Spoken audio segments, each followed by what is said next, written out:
McGraw-Hill Ascent Audio presents The Hidden Psychology of Social Networks: How Brands Create Authentic Engagement by Understanding What Motivates Us. By Joe Federer. Narrated by Knox. Introduction. This book is about the wonderful, strange world of social media, as analyzed through the lenses of evolutionary biology and psychology. It's also about how brands, advertisers, influencers, and anyone interested in understanding social media can create better content, drive better engagement, and strategize better campaigns. But I want to start this book with a brief story. It's a story of intrigue, romance, adventure, and betrayal, of mythical creatures, magical powers, and unexplored continents. As you probably guessed, this is the story of my 12-year-old self playing a text-based online role-playing game long before I'd ever heard the term social media. Before World of Warcraft, Counter-Strike, or EverQuest, there was a genre of online game called a multi-user dungeon, MUD. A MUD was unlike any modern video game in that it had no graphics. The characters, the monsters, and everything that constituted the world of Dragon Realms, my MUD of choice, was text-based. As a player, entering a new area conjured intricate descriptions of environments, objects, weapons, armor, and most importantly, other characters. MUDs were the first genre to allow massive numbers of users to come together and discover each other in the world of the game. In Dragon Realms, players were expected to roleplay as if they truly were part of that world. Players didn't log out, for example. They went to sleep. Players never spoke in internet slang or abbreviations. Instead, characters were expected to speak in full grammatically correct sentences, or, if not grammatically correct, in language that reflected the character being role-played. Players didn't LOL, their characters laughed. And because this happened solely through text, the experience was that of a massive fantasy novel being told through the perspectives of thousands of players and being written right before our eyes. And yes, if you are wondering, I am a massive dork. One night I logged into my character, who was stealthy and adept at hiding in the game. Hiding was a skill that could be improved over time, so that lower-level players could not perceive the hider in the same room. My in-game love interest was sitting in the room in which I had just woken up, and she was not alone. Gasp! My Ryonia was kissing another man. I stood up from the computer and paced around my parents' office. As an awkward preteen, I hadn't really experienced heartbreak in the outside world, but here it was. Even in my emotionally raw state, I understood this to be an absurd proposition. I was not this character. I only played the character online. However, I had seriously underestimated the amount of self I had invested into this online world. Simply by interfacing with people's characters through my character, I'd gone from feeling like an addict about to get his fix, read happy, to feeling depressed, betrayed, and heartbroken. While logically I could reconcile that this was all very silly, my emotions were not so easily persuaded. While it took me some time to recover, this experience and emotional fallout led me to a healthy questioning of what it meant to play a character online. What was meant to be a fantastical, fictional character was also a part of me. It was a different me than the me on AOL Instant Messenger, and it was different from the offline me, too. But this silly character was indeed part of me. Not only were my online and offline personas disjointed, my online persona itself had subdivisions and splinters, depending on with whom I was interacting and where. I tell this story not to brag about how successful I was in my early love life, but to illustrate that, in the internet age, even as young people, we're required to understand very nuanced differences in whom we are expected to be online, depending on the context. Social media is not unlike Dragon Realms.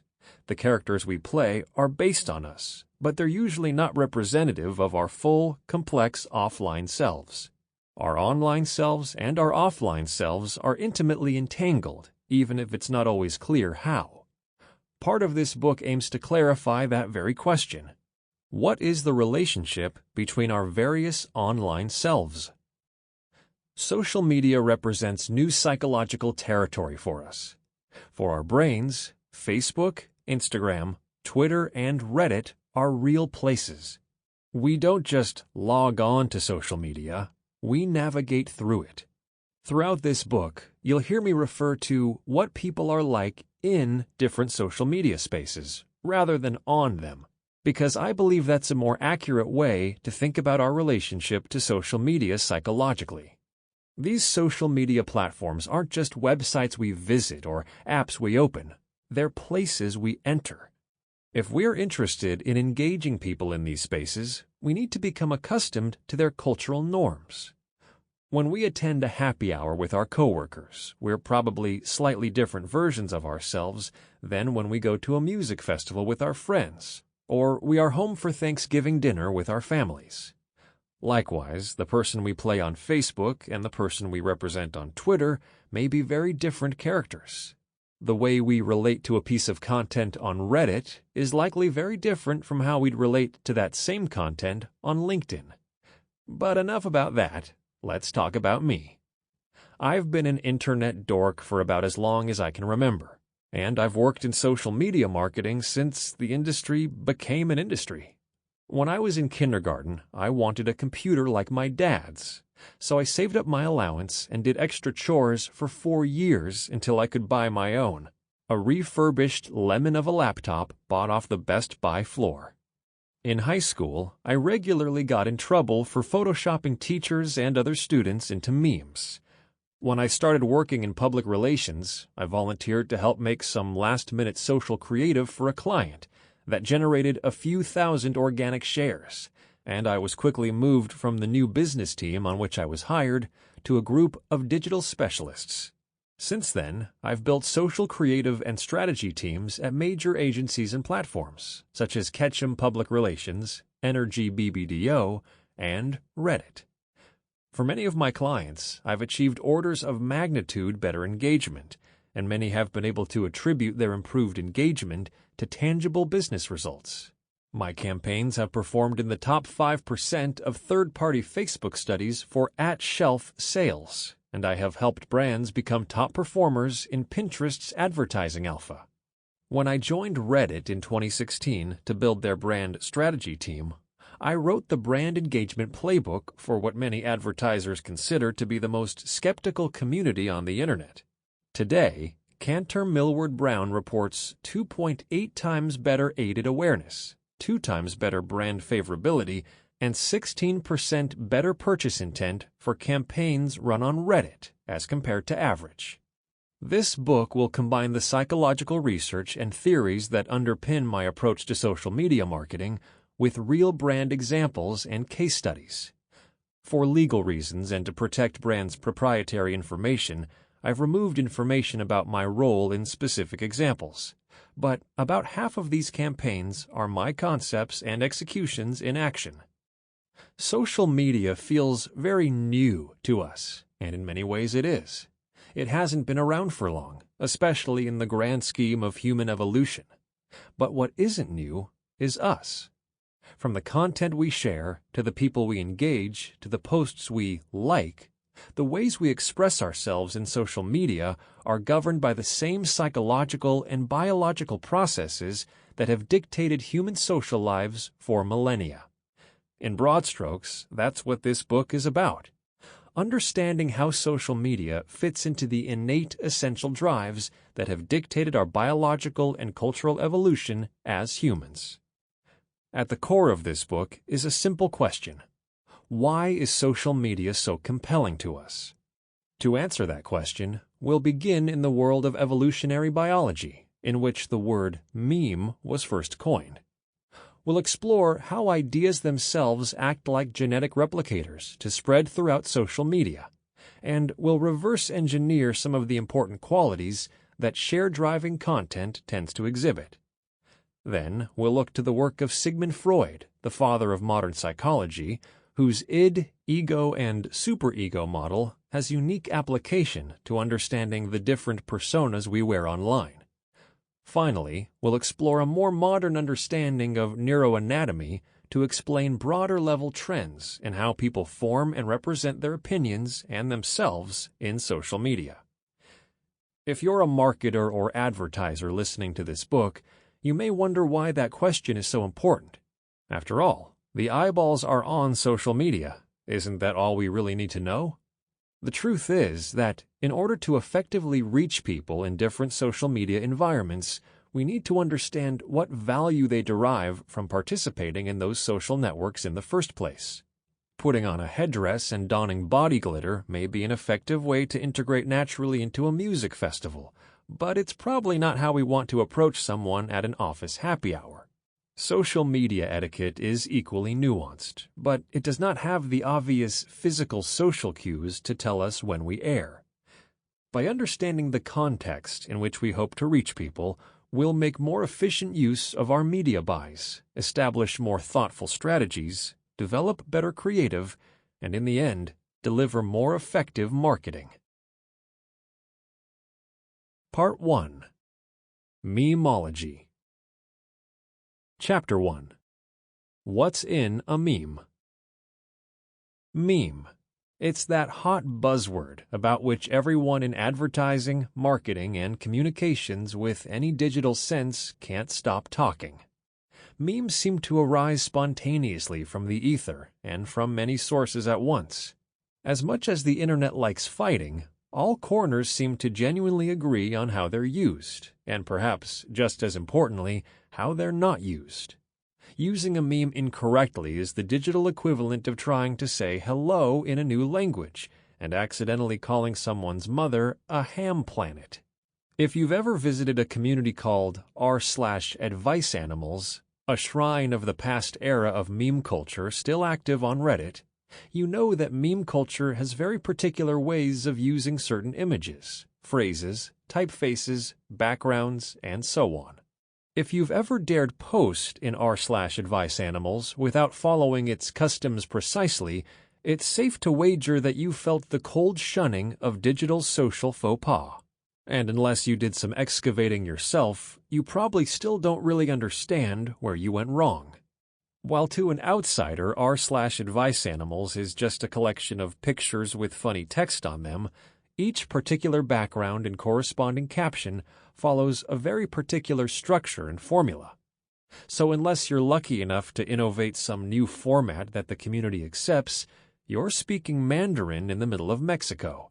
And not like Chinatown in Mexico City either. You're in Durango, and your phone is out of battery. For advertisers and marketers, memes are those untouchable, invaluable relics that seem right within reach but crumble at our slightest touch.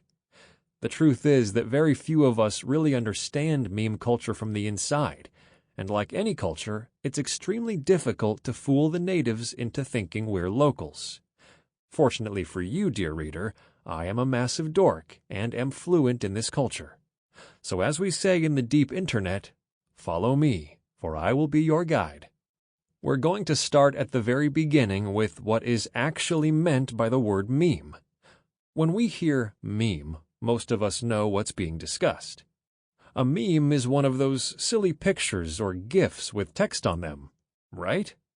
Meme is one of those words that is widely used but rarely defined. Even in academic literature about memes, yes, there is academic literature about memes, researchers and authors rarely agree. In fact, the actual coining of the word meme tends to be a small footnote in most discussions about memes. Usually when we say meme, we mean a particularly popular piece of content with qualities of being highly shareable, of having repeated itself in various ways across time, and having particular rawness or lack of polish in the format of the content itself. One of the more prominent researchers on memes, a professor of digital culture named Limor Schiffman, has gone as far as to list the specific qualities of memes, their types, what qualifies as a meme versus a trend, and much more. As wonderful as Schiffman's insights are into meme culture generally, Schiffman and I disagree about one fundamental thing: the definition of the word. That's right, you've just found yourself in the middle of a nerd war, so grab a keyboard and pick a side. In 1976, an evolutionary biologist named Richard Dawkins wrote a monumental book called The Selfish Gene. This work was meant to articulate a modern understanding of the theory of evolution to people without a biology degree, and it's still among the top recommended books about evolution. Because his audience consists mostly of non-biologists, Dawkins takes specific measures to address what we might call a pop culture understanding of evolution. Most of us are probably familiar with the phrase survival of the fittest. Intuitively, that sounds like it means the plants and animals that are best equipped will survive the longest. In actuality, Dawkins tells us we need to look a level deeper to understand the true meaning of the phrase. In keeping with the title of his book, Dawkins tells us that the selfish gene is the driving force of evolution, and its survival doesn't necessarily mean staying alive. Genes are the most basic units of DNA, and all life on Earth shares the same building blocks of DNA arranged in different orders. The most important and mysterious quality of the gene is its ability to replicate itself. However, in the course of replication, genes sometimes make errors, which we call mutations. Most gene mutations aren't beneficial and cause the new gene to die. But every so often, a useful mutation occurs, one that helps the new gene replicate itself more effectively and create a new generation of genes. Imagine that one specific arrangement of DNA produces a kind of bird that survives by eating grubs that live in thick tree bark. As a whole, the population of birds will have an average beak length, but when you look at individual birds, they probably have slightly different-sized beaks. It may be the case that birds with slightly longer beaks tend to survive long enough to reach sexual maturity, more often than birds with shorter beaks.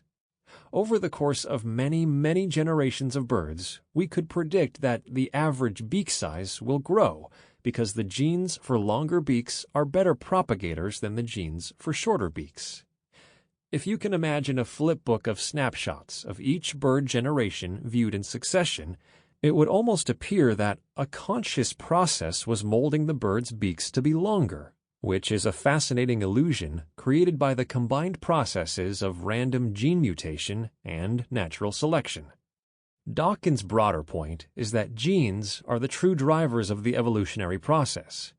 The term natural selection is really a personification of nature selecting certain genes, when, in actuality, nature and the environment simply present a set of circumstances in which particular mutations of genes survive and others do not. We can lean into this metaphor as long as we remember that it's an abstraction of the actual process. In the spirit of personification, we could say that genes appear to be doing their best to make their ways into the next generations of genes. A few billion years ago, in the primordial soup that made up the first accumulation of life forms on Earth, simple genes replicated and spread throughout every environment they could manage. But energy sources are finite, and as genes thrived on Earth, the environment became more and more competitive. As genes continued to replicate themselves, some infidelities in copies helped these early genes adapt to new kinds of energy sources, or survive in places that other genes couldn't. Eventually, with generations and generations of replication and mutation, genes began to build around themselves what Dawkins calls gene machines. A gene machine is a plant or an animal. It's a machine the gene builds around itself to help itself propagate a new generation of genes. Don't worry, I promise this comes back to memes. Following Dawkins' model for genes and gene machines, Dawkins turns his focus to humans specifically. He acknowledges that something is clearly different in human evolution. In human evolution, Dawkins identifies a new kind of replicator, the meme, which he defines as a unit of cultural transmission. Things like ideas, songs, fashion, and language are all examples of memes, or more specifically, groups of memes. Like genes, memes undergo an evolutionary process. When a new idea occurs to me, a physical process happens within my brain. And if I can find a way to articulate that idea to others, that physical process happens within their brains too. The recipient of my meme may even change the meme, akin to a mutation. So the meme isn't just a metaphor. It's not that ideas are like genes. They actually undergo a very similar process of replication, mutation, and exposure to selection pressures. The selection pressures imposed on a meme are complex, but they can be largely reduced to how attractive the meme is to other brains. Memes, like genes, don't often exist in isolation, so the memes already encoded in our minds have significant influence on which new memes are appealing to us. Any idea with a chance of propagating is a meme.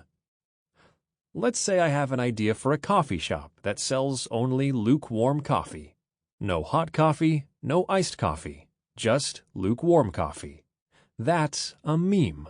Well, a set of memes. A coffee shop that serves only lukewarm coffee. Now let's say you and I are having a conversation, and I tell you about my idea. You might think to yourself, that's a really bad idea. But what about a coffee shop that sells only iced coffee? In that case, a meme emerged in me, and I transmitted that idea to you. You received the meme, and in the environment of your brain, your personal meme pool, you evolved the meme. And let's be honest, your evolved meme probably has a much better chance at propagating than my original. This is the process by which Dawkins claims all human culture is shared and formed over time. As ideas occur to us, we share them, and as ideas are shared, they evolve.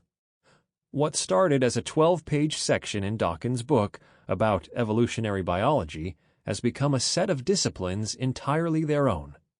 The idea of memes as the new replicators caught fire in academia, and in that sense, the meme was an extremely successful propagator. However, one of Dawkins' own success criteria for evaluating memes was copy fidelity, and in that sense, the meme was a bad meme.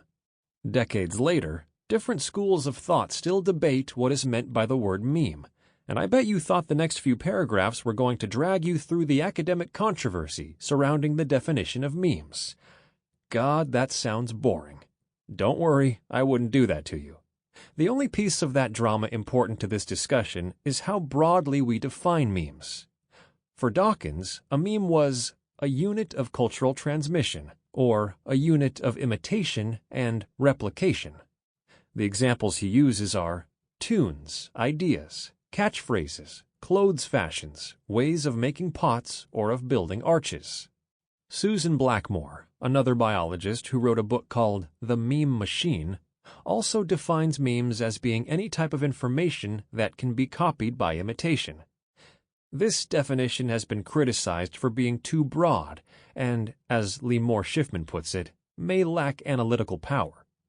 Schiffman's definition of a meme is much more specific and focuses more on the way the Internet colloquially uses the term meme. She calls memes digital content units with common characteristics, created with awareness of each other, circulated, imitated, and transformed via the Internet by many users. Catchy, isn't it? To Schiffman's credit, she's also called Internet memes the postmodern folklore, which is so true it hurts. While I understand the criticism, I side with keeping the definition of meme very broad. For the purposes of this book, we'll say that any idea that can be transmitted between brains is a meme. Even simpler, a meme is just an idea. When Dawkins gives examples of memes, he points exclusively to memes that have successfully propagated and spread. That makes sense because he's driving home the point that successful memes spread like successful genes. Dawkins doesn't dwell on those memes that aren't successful propagators, so his focus on success has sometimes been interpreted to mean that only successful propagators are memes. If we return to the biological gene side of the metaphor, most genetic mutations are actually harmful and fail to help the mutated gene replicate. But those genes that fail to replicate are still genes. Likewise, most ideas don't stick. But fortunately, we humans tend to have lots of ideas, and there are lots of humans, so we play a numbers game to continue evolving good ideas. When we use meme as a reference to particular kinds of internet content, we're just isolating the most successful replicators.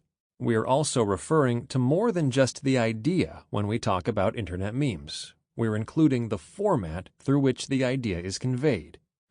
For example, we might stumble upon the idea that budgets are generally tight for people right before they get paid by their employers. But it's not an internet meme until someone posts a photo of a goldfish cracker sitting on top of sushi rice next to a dab of wasabi and captions it, "When payday is still 2 days away." In actuality, within that internet meme is an entire complex of memes, and that's true of nearly all memes. The simple fact that you can understand this text means that not only have you mastered the English language and all of the necessary memes surrounding sentence structure and punctuation, but you're also familiar with the network of ideas communicated within each word. Technically, any individual meme we try to identify is a complex of memes networked together. So while we'll continue to isolate particular ideas as individual memes, it's worth remembering that memes rely on a broad cultural net of other memes for context. Our language, cultural knowledge, education, and personal experience all influence how we process memes. As brands, everything we do revolves around memes. Beyond that, a brand itself is a meme, or a combination of memes. After all, a meme is just an idea. As advertisers, communicators, community managers, influencers, whatever we want to call ourselves, we're in the business of propagating memes. Whether it's "just do it," "I'm loving it," or "buy my merch, you schmuck." Ideas are at the bottom of every marketing and communications discipline. When we talk about internet memes as those silly pictures with text on them, what we're really talking about is the format used to communicate different memes. In following from Dawkins' gene and gene machine framework, we might call these formats meme machines. For early humans, we had only the meme machines of the sounds we made, the pictures we drew, and then eventually the languages we invented. Now, as you're listening to this, you're hopefully extracting memes from this book, and the meme machine is likely the physical pages in your hand, the digital screen on which the text is being displayed, or the audiobook version to which you're listening. Meme machines evolve to most efficiently communicate their memes. Let's break this down a little more using a favorite example of mine, particularly for those of us with 9-to-5s. Let's talk about the meme, "Mondays suck." Inevitably, embedded within the meme "Mondays suck" is an endless thread of more granular memes. To understand what is meant by these two words, we need to understand what Mondays are and the structure of a week. We need to understand the colloquial definition of the word suck. And we also need to understand the general cultural phenomenon of the average work week starting on Mondays. We can continue to excavate more and more granular memes embedded in this phrase, but let's assume we all understand what that means. Mondays suck. In fact, Mondays have sucked for a very long time. Marcus Aurelius even dedicates a section of Meditations to how awful Mondays are. At dawn, when you have trouble getting out of bed, tell yourself, "I have to go to work as a human being. What do I have to complain of if I'm going to do what I was born for, the things I was brought into the world to do? Or is this what I was created for, to huddle under the blankets and stay warm?" There are entire movies written about how much Mondays suck. Office Space is a personal favorite. The movie came out in 1999, and today the only things that really feel dated about it are the fashion, the cubicles, and the film quality. In Office Space, the protagonist Peter can't seem to deal with yet another Monday. He hates his job, and Mondays represent the beginning of his wretched work week. Perhaps the pinnacle scene demonstrating Peter's hatred for Mondays happens early in the film, as he approaches the cubicles of two friends in an attempt to lure them out to lunch early. A colleague sneaks up behind him, and in the cheesiest office joke voice possible says, "Sounds like somebody's got a case of the Mondays." Peter cringes. Sample complete. Ready to continue?